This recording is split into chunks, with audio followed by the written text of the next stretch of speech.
پاکستان کس نے توڑا؟ کوئی کہتا ہے کہ شیخ مجیب الرحمان، کوئی کہتا ہے کہ ذوالفقار علی بھٹو، تو کوئی کہتا ہے کہ جنرل یحییٰ خان۔ لیکن حقیقت کیا ہے، ہمیں جانتے ہیں اس ویڈیو میں۔ نامنظور جہنم میں جائے، سور کے بچے جہنم میں۔ পাকিস্তানের সংখ্যাগুরু আমরা বাঙালিরা যখনই ক্ষমতায় যাওয়ার চেষ্টা করেছি, যখনই এদেশের মালিক হবার চেষ্টা করেছি, তখনই তারা আমাদের উপর ঝাঁপিয়ে পড়েছেন। 55 سال گزر چکے مگر اس سوال کا جواب نہیں ملتا کہ کس نے ٹوٹا، کیوں اور کیسے ٹوٹا۔ اس کا جواب اتنا آسان نہیں جو کہا جاتا ہے، کیونکہ اس آندھی طوفان میں سب نے اپنا حصہ ڈالا، اور ان کا بھی جن کا کوئی نام نہیں لیتا، مثلا جنرل ایوب خان اور general Yahya Khan. I'm a soldier basically, and you know I'm not a politician. I don't want to stick to this job. Pakistan ٹوٹنے کے تمام تر بنیادیں جنرل ایوب خان کے دور میں ہی رکھ دی گئی۔ ان کا نظر انداز اور رویہ سب بنگلہ دیش بننے کا سبب بنا۔ ایوب خان کو پاکستان کی ترقی کا اکنامکس انجینئر بھی کہا جاتا ہے۔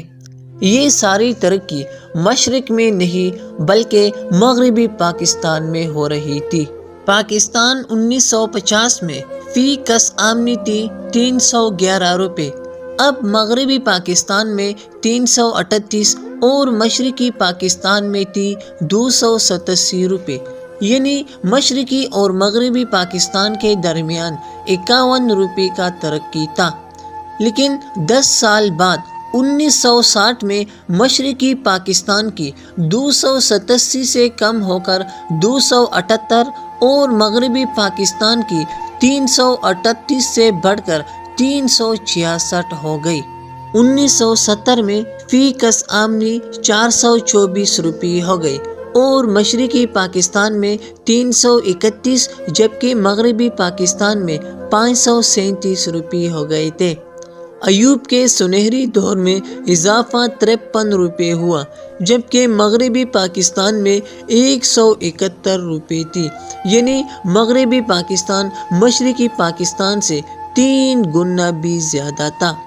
اس وقت مشرقی پاکستان کی آبادی بھی ملک کے 56 یا 60% تھی۔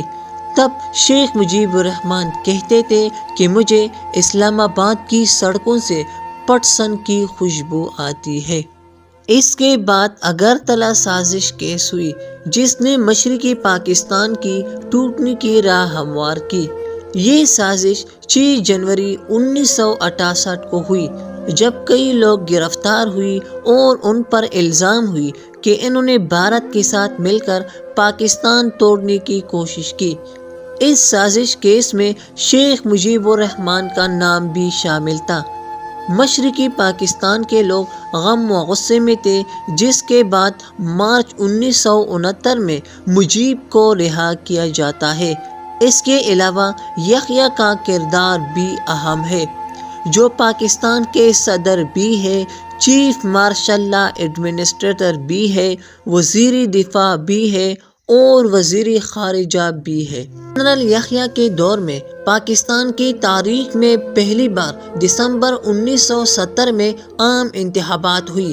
اس انتخابات میں شیخ مجیب نے مشرقی پاکستان سے کلین سویپ کر کے 167 سیٹیں جیتی، جبکہ مغربی پاکستان میں ذوالفقار بھٹو نے صرف 86 سیٹیں جیتی۔ قدرت ہے کہ شیخ مجیب نے جیتا تھا مگر ایسا کبھی نہیں ہوا۔ یحییٰ نے 3 بار اسمبلی اجلاس ملتوی کر دیا جبکہ بھٹو نے ان کو سور کے بچے سے بھی پکارا۔ نامنظور جہنم میں جائے، سور کے بچے جہنم میں۔ مگر جنرل یحییٰ نے شیخ مجیب الرحمان کے بجائے ذوالفقار بھٹو کا ساتھ دیا اور آخر کار چلتے چلتے مشرقی پاکستان میں سرچ لائٹ آپریشن ہوا۔ ایک جان ہو کر اٹھو اور دشمن کے مقابلے میں سیسا پلائی ہوئی دیوار بن جاؤ۔ تم حق اور انصاف پر ہو، اپنے ایمانی جوش اور محکم یقین کے ساتھ باطل پر قہر خدا بن کر ٹوٹ پڑو۔ مگر چلتے چلتے 16 دسمبر 1971 کو بنگلہ دیش ہم سے جدا ہوا۔ تاریخ میں 16 دسمبر 1971 کو پہلی بار دیکھ لیا کہ اکثریت نے اقلیت سے جان چھڑوا دیا اور بنگلہ دیش بنائی۔ سکوتی ڈھاکہ کے اہم ذمہ دار ذوالفقار بھٹو بھی تھا۔ انہوں نے کہا کہ جو ڈھاکہ جائے گا ان کی ٹانگیں توڑ دیں گے، اور ایک مشہور نعرہ بھی لگایا، ادھر ہم ادھر تم۔ اس سانے کا ایک کمیشن بھی بنایا گیا جس کو حمود الرحمن کمیشن بھی کہتے ہیں۔ اس کمیشن میں 300 گواہوں کے بیانات لیے گئے۔ پہلی رپورٹ 1970 اور دوسری رپورٹ 1974 کو پیش کیا گیا، مگر اس کو ایسے سنبھال لیا جیسے کوئی ایٹمی اثاثے سنبھالے، لیکن آج تک شائع نہیں کیا گیا کہ یہ بتائے کہ امت اور پاکستان کو تقسیم کرنے والے کالے کردار کون تھے، مگر ان کو چھپایا گیا۔ خدا میرے ملک پاکستان کی حفاظت فرمائے، آمین۔